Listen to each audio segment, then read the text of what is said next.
Welcome children, कैसे हैं आप। आज हम 5th क्लास की हिंदी के फर्स्ट चैप्टर के क्वेश्चन आंसर पढ़ेंगे और समझेंगे। कल मैंने आपको पहले पार्ट की कविता हम भारत के भरत समझाई थी। आशा है आपने वो कविता पढ़ी होगी और याद भी कर ली होगी और उसके सरलार्थ और शब्दार्थों को भी पढ़ लिया होगा। एक बार वापस आपको बता देती हूँ कि भारत जो है उसका नाम भरत एक चक्रवर्ती प्रतापी राजा थे, उनके नाम पर रखा गया है।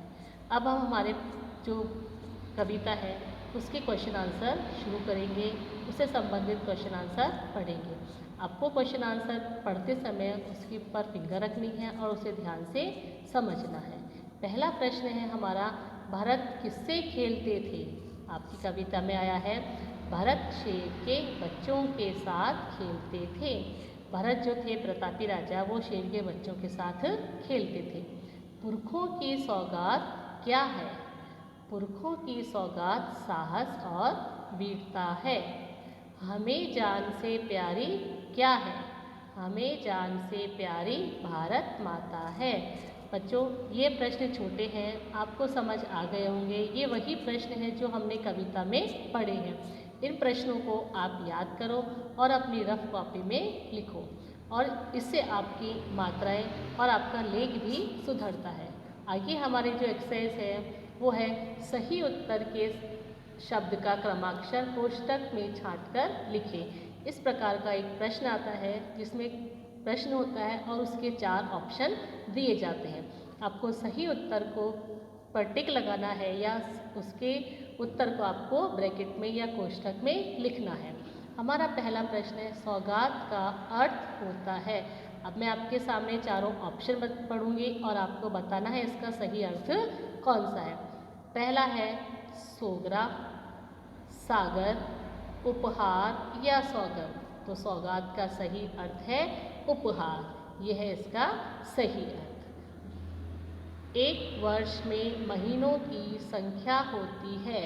आपने पढ़ा है महीने या माह। एक साल में कितने महीने होते हैं? 10, 7, 12 या 9। इसका सही उत्तर है 12। एक वर्ष में महीनों की संख्या 12 होती है। एक वर्ष में 12 महीने होते हैं। इस कविता में से वे पंक्तियाँ छांटकर लिखो जिनका अर्थ है। हमने कविता में हर लाइन का अर्थ समझा है, तो इसमें कविता की पंक्तियाँ दी गई है और हमें उसका अर्थ से संबंधित पंक्तियों को बताना है। चिंगारियाँ ज्वालाओं से कम नहीं हैं। हमने इससे संबंधित पंक्ति पढ़ी है, बड़ी बड़ी ज्वालाओं से कम नहीं यहाँ चिंगारियाँ। हमारे काम इतिहास का हिस्सा बनते रहे हैं। इसका अर्थ है सदियों से बनते आए हैं हम पन्ने इतिहास के। हम धरती को माँ समान प्यार करते हैं। यह धरती जो माँ है अपनी हमें जान से प्यारी है।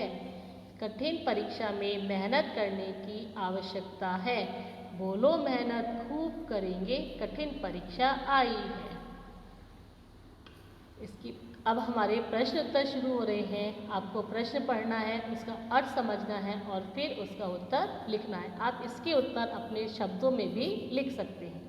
हमारे लिए सबसे अधिक गर्व की क्या बात है। क्या बात है हमारे लिए सबसे अधिक गर्व की? हमने कविता में पढ़ा है कि हिंदुस्तान की मिट्टी में जन्म लेना सबसे अधिक गर्व की बात है। हमारे लिए सबसे अधिक गर्व की बात है कि हमने हिंदुस्तान की मिट्टी में जन्म लिया है। फुलवारियों से हमें क्या क्या मिलता है। फुलवारी जहाँ पर फूल खिलते हैं, तो फुलवारियों से हमें पहले कांटे और बाद में फूल मिलते हैं। कविता में हमारे कौन से व्रतों की बात कही गई है। कविता में हमारे त्याग और बलिदान आदि व्रतों की बात कही गई है। बालकों की क्या जिम्मेदारी है। मातृभूमि की सावधानी के साथ रखवाली करना बालकों की जिम्मेदारी है। बच्चों, ये सारे क्वेश्चन आंसर आपको पढ़ने हैं और बार बार इनको पढ़ना है, फिंगर लगाकर, उंगली लगाकर आपको ये पढ़ना है और याद करने हैं। और याद करने के बाद आपको ये सभी प्रश्नों के उत्तर अपनी रफ कॉपी में लिखने हैं, जिससे आपको मात्राओं का ज्ञान हो और आपका लेख सुधरे और आपकी अशुद्धियाँ सही हो जाएं। अब ये कुछ शब्द हैं, मैं आपको बोलकर बताऊंगी, उसी तरह आपको इन्हें बोलना है। हंस और हंस। देखिए, हंस पर अंक की मात्रा है और हंस पर चंद्र बिंदु है। ऐसे चांद, चंदा, अंगना, आंगन, पूंछ, पूछ, रंग, रंगा। देखिए, अंक की मात्रा और चंद्र बिंदु। अंक की मात्रा में अंक का साउंड आता है, आधा न या आधा म, लेकिन चंद्र बिंदु में स्वर थोड़ा तीखा होता है। आप सुनिए मेरा साउंड, चंदा जिसमें अंक की मात्रा है, और मैंने कहा चांद, वो होती है चंद्र बिंदु। अब इन ऐसे ही और नए शब्द आप ढूंढकर लिखिए, छांट कर लिखिए और उनको बोलकर देखिए उनमें किस प्रकार से अंतर आता है। आगे है हमारा, नीचे लिखे शब्दों को एक वचन में लिखें। हमने वचन पढ़े हैं। वचन दो प्रकार के होते हैं, एक वचन और बहुवचन। एक वचन जो किसी एक वस्तु के बारे में बताते हैं और बहुवचन जो एक से ज़्यादा के बारे में बताते हैं। लेकिन हमें यहाँ बहुवचन लिखे हैं और हमें उनको एक वचन में बदलना है। चिंगारियाँ, चिंगारी। फुलवारियाँ, फुलवारी। चिंगारियाँ, चिंगारी। देखिए, यहाँ इसके उत्तर लिखे हुए हैं, आप फिंगर रखिए और इनको साथ में पढ़ते जाइए। चिंगारियाँ, चिंगारी। फुलवारियाँ, फुलवारी। सवारियाँ, सवारी। क्यारियाँ, क्यारी। बिवाइयाँ, बिवाई। दवाइयाँ, दवाई। मिठाइयाँ, मिठाई। तैयारियाँ, तैयारी। सलाइयाँ, सलाई। चटाइयाँ, चटाई। ये है एक वचन और बहुवचन। इसे बहुवचन के एक वचन आपको बनाने हैं, लेकिन ध्यान रखना एक वचन भी याद आपको होने चाहिए। एक वचन के बहुवचन भी आ सकते हैं और बहुवचन के एक वचन भी।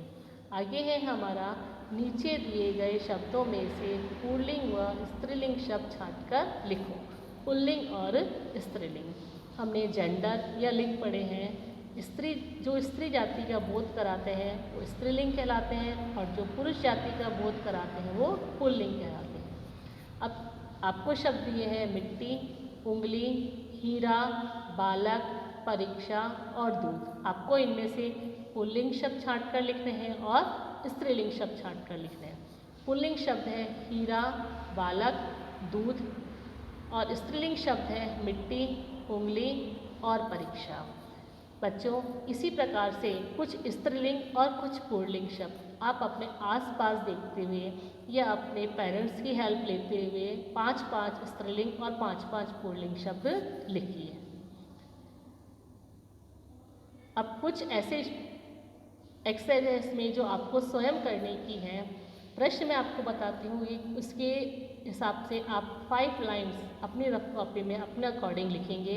इन 5 लाइन्स को एक बार पढ़ेंगे और इसका प्रयोग करते हुए और भी अच्छी लाइनें लिखने की कोशिश करेंगे। हम बालक अपने देश की सेवा के रूप में कौन कौन से कार्य कर सकते हैं, चर्चा करें। हमने कविताएं पढ़ा है कि हम बालक बहुत वीर और साहसी हैं, तो किस प्रकार हम अपने देश की सेवा कर सकते हैं वो आपको यहाँ पर बताना है। ये लाइनें, ये 5 वाक्य आप अपने भाषा का प्रयोग करते हुए भी लिख सकते हैं। बच्चों, ये चैप्टर आपको और ये कविता आपको समझ आ गई होगी, प्रश्न उत्तर भी समझ आ गए होंगे। अब आप इस कविता का वीडियो भी वापस देखिएगा, अच्छे से कविता याद करिए और अपने इन प्रश्न उत्तरों को याद करके रफ कॉपी में लिखने की कोशिश कीजिए। जितना आप लिखोगे उतनी आपकी मात्राएं भी सुधरेंगी और साथ ही आपका लेख भी अच्छा होगा। ध्यान रखिए, लिखकर बार बार उसे अपनी कॉपी से, अपने वीडियो से चेक करिए। ओके बच्चों, take care, have a nice day.